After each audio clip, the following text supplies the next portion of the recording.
50. Okay. Hello, ladies and gentlemen, and hello, ladies and gentlemen. My name is Tom Burns, and I'm here to do yet again another video. Now, this video is probably one of the creepiest videos I'm gonna do. It is top 15 scariest things kids have said. Now, half of these things, if an adult said them, probably wouldn't be that scary. But when a little kid is saying them, it makes it scarier, and especially if you look at the picture there. Honestly, it doesn't bear thinking about what these are going to be like. You can just tell by that picture there that they're going to be freaky. Anyway, this video is by Top 15s, by the channel Top 15s. They're a brilliant channel. I subscribed to them yesterday. They've got so many Top 15s. Most of them are quite creepy Top 15s. Anyway, I hope you enjoy this video, and I hope it doesn't creep you out too much. Number 15. I wake up to find my 3-year-old standing by the bed, staring at me, inches from me with a huge grin on his face. He just stares and grins. "What are you doing?" I finally say. "Nothing." Still grinning. At this point, I realize he's got his hand behind his back. "Are you holding something?" "No." I look away. He's hiding our largest carving knife behind his back. Number 14. My 3-year-old nephew was at my cottage. He asked me numerous times about the girl over there, while pointing at one of the back bedrooms. The place is small, and there's definitely no one there, so I just dismiss it as a really active imagination. Then some friends are visiting, and they have a daughter around the same age. She has never met my nephew. Twice in one day she asked about the pretty girl, while pointing at the exact same room. Definitely caught me out, and I didn't know what to think. Then at Christmas, my family was over at my place, and my nephew points at a picture of my wife and asks if she's coming to visit us here, or does she just stay at the cottage. My wife died 10 years ago. Number 13. Fuck. So a friend of mine was 6 years old when she told her mother that the lady who used to live here told me that she hates the wallpaper and that you're covering her note.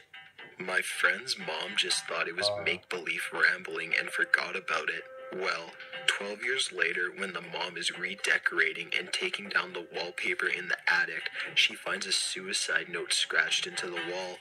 The friend's mom freaks the fuck out and calls my friend and starts asking if she remembered anything more about the woman who spoke to her. My friend starts to recall the woman and starts to freak out, saying she only remembered talking to her in the attic. Number 12.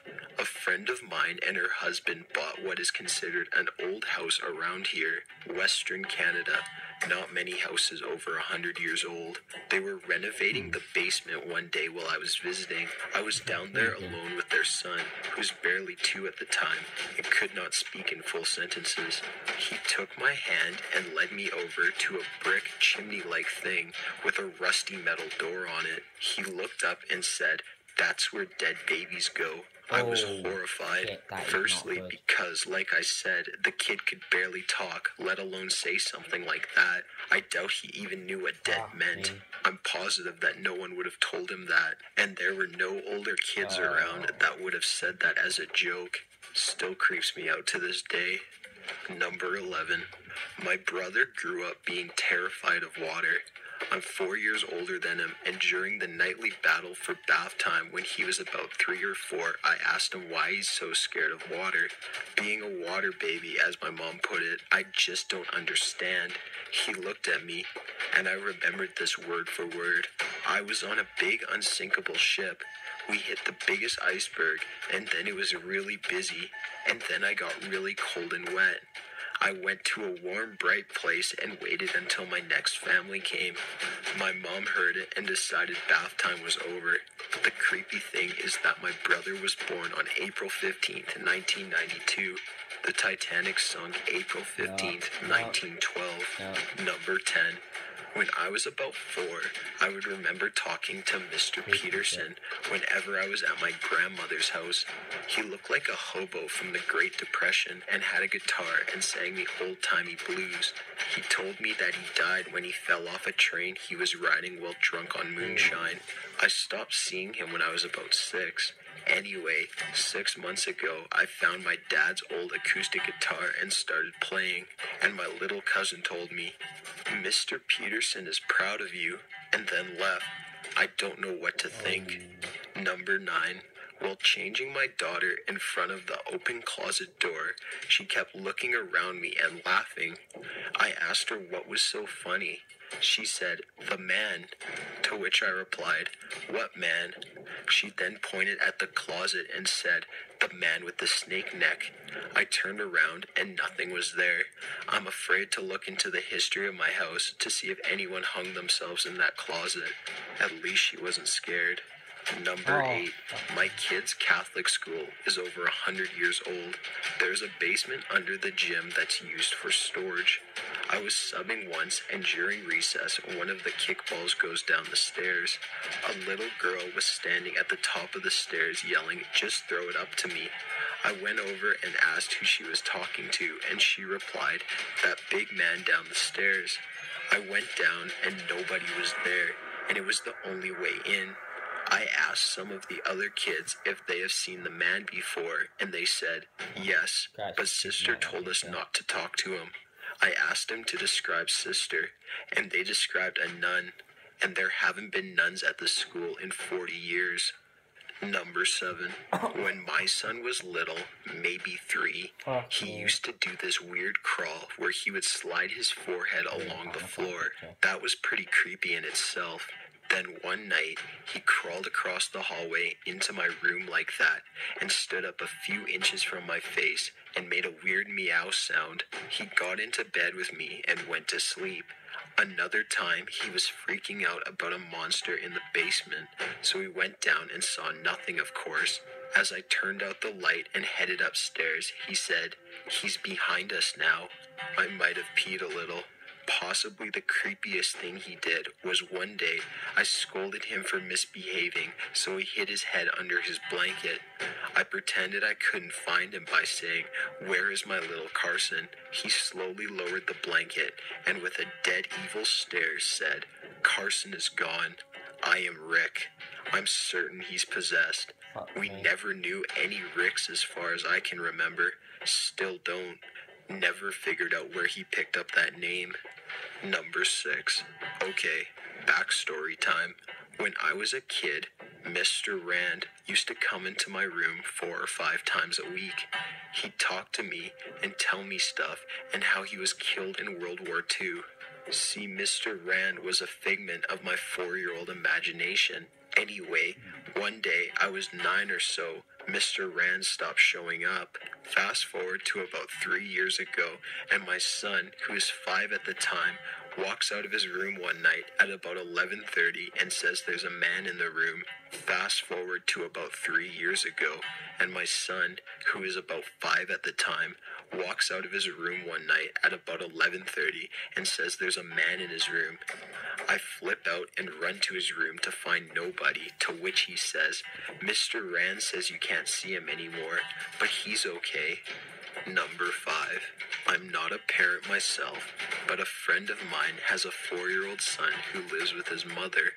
One time, he would have been nearly 4.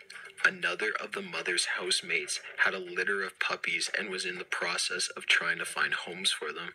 The kid put one of them in the front loader washing machine with some laundry and managed to set it on the spin cycle. Then went back into his room across the laundry to play. My friend, the kid's dad, was visiting at the time and heard the machine going. He went to investigate, then saw the puppy and realized what had happened. He figured that the kid just didn't know what he was doing and quickly removed the dead puppy to spare his son being traumatized. The kid saw his dad walk past the doorway, went to check the washing machine, and then asked him, "Where is the dead puppy, Daddy?" Number 4. My mom's dad died 10 years before I was born. I was about 6 or 7 when my parents divorced. The day before my mom told me they were divorcing, apparently I was at the kitchen table drawing or something while my mom cooked tea. She said I stopped instantly and looked toward the front door as if I'd heard something. I stared for a long time, then giggled, turned towards my mom and said, Granddad says don't worry, everything will be okay, and he won't let anything bad happen. I then began humming and went back to my drawing. My mom says it's the single creepiest thing that's ever happened to her, and I have no memory of it happening. Number 3, when my daughter was 3, one day she said to me, "Don't you remember, Mommy? Before, when you were the daughter and I was the mother, they came and chopped all our heads off. Chop, chop, chop, chop. The whole village." She made vicious chopping motions every time she said the word chop. I was so taken aback, all I could think to say was, "Fortunately, sweetheart, I don't remember the head chopping." Her response was, "Well, it happened, and I remember it really well." Number 2, my daughter said to me that there is a woman who watches her watch movies in her room and sleeps on the ceiling above her bed when she sleeps. She also says that it does not like me and wants to eat my heart. My kid watches Elmo and fucking Dinosaur Train. Where in the hell did she get this from? Number 1, when I was young, like maybe 2 years old, my grandma was in the hospital dying of cancer. Obviously, I had no idea what was going on, but apparently one day my mother and aunt were watching me. I suddenly looked at them and said, "Only one, Grandma." They kept trying to convince me otherwise, that no, I had 2 grandmas, but I kept repeating that line over and over. Then the phone rang. It was my uncle calling to tell my mother that my grandma had passed a few minutes ago. Got an idea for a top 15? Okay, that video creeped the fuck out of me. It wasn't just the stories, it was the pictures as well. Why do they have to have them kind of pictures go with them stories? I understand it to a certain extent because it makes the story scarier, but Jesus Christ.